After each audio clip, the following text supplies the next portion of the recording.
नमस्कार दोस्तों। हमारी दुनिया में ऐसी कई सारी घटनाएं होती हैं जो काफ़ी दिलचस्प और रहस्यमय होती हैं, जिनमें से कुछ घटनाएं सुलझाई गई हैं और कुछ है जो अभी रहस्यों से उलझी हुई है। सार्वभौमिक तथ्यों की दुनिया में आपका स्वागत है। आइए ऐसी ही कुछ रहस्य से बनी एक घटना के बारे में जानते हैं। इससे पहले आप हमारे चैनल पर पहली बार आए हो तो आपको यह वीडियो पसंद आए तो चैनल को सब्सक्राइब करना ना भूलें।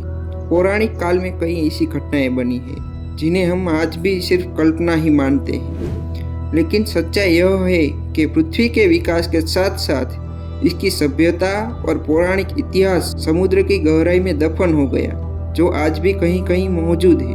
भगवान कृष्ण के राज्य का नाम सुनते ही सभी को उसकी अत्यंत महिमा याद आती है, वो है द्वारका।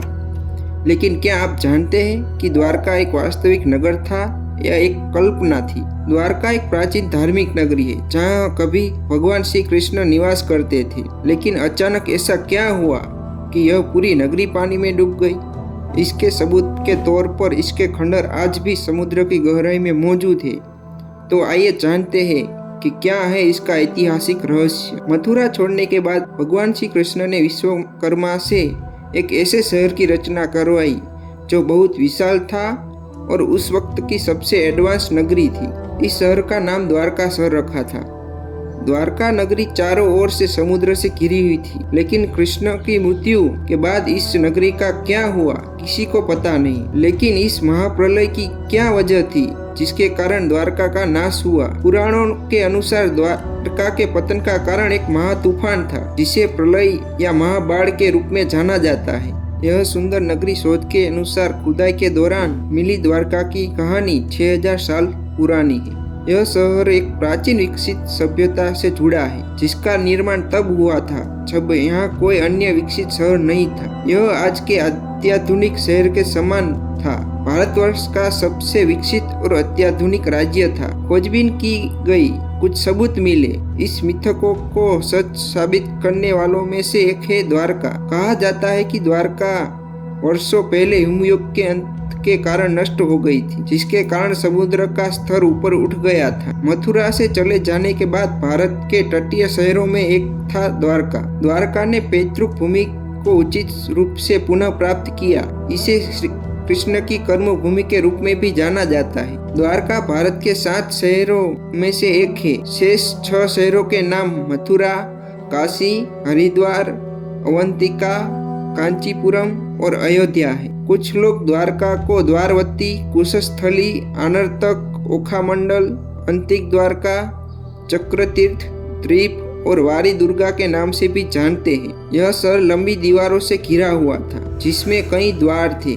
कई द्वार वालों शहर का नाम था द्वारका। द्वारका के वर्णनों में एक शानदार नगर का चित्रण है, जो इंजीनियरिंग की और शहरी नियोजन के लिए एक अद्वितीय माना जाता है। कहा जाता है कि इसकी दीवार आज भी समुद्र की गहराई में समाई हुई है। यादवों की रक्षा के लिए कृष्ण द्वारका पहुँचे। जब कृष्ण ने कंस का वध कर दिया था तो वो जरासंध ने कृष्ण और यादवों को नामो निशान मिटाने की ठान ली थी।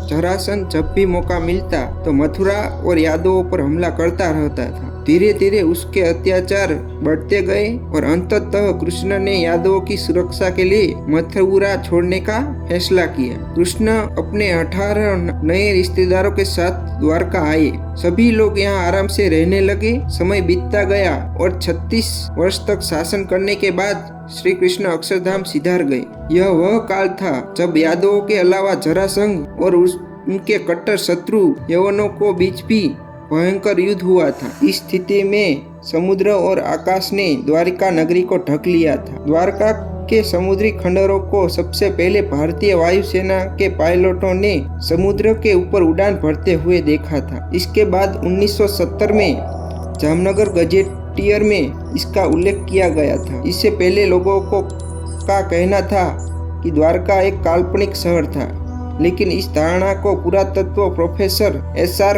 राव ने खारिज कर दिया था।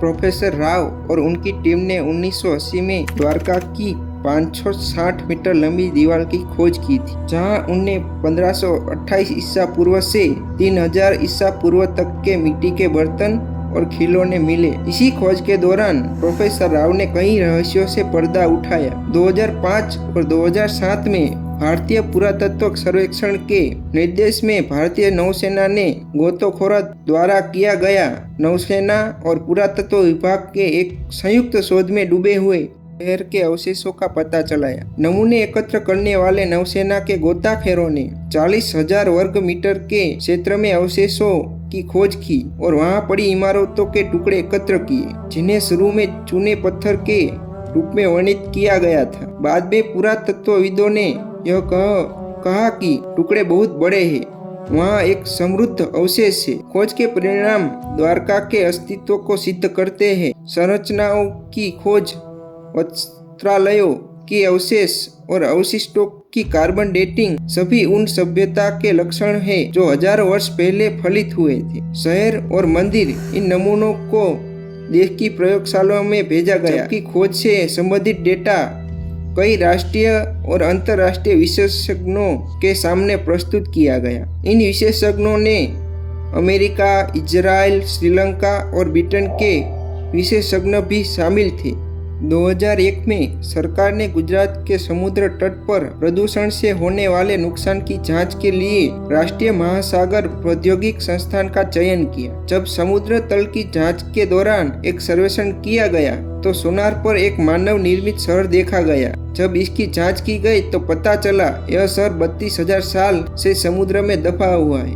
आज द्वारका की विरासत करोड़ों लोगों के दिलों में बसी हुई है, जो भगवान कृष्ण को अपने दिव्य संरक्षक के रूप में मानते हैं। द्वारका की रहस्य कहानी हमारे अतीत की रहस्यों को याद दिलाती रहती है। दोस्तों, आज के वीडियो का प्रस्तुत करने का असली मकसद यही था कि आपको कोई संदेह ना रहे और आपकी सारी गलतफहमियां दूर हो जाए। मिलते हैं कोई अन्य वीडियो में जहां हम कोई अलग और नए रहस्य के बारे में जानेंगे। तब तक के लिए राधे राधे।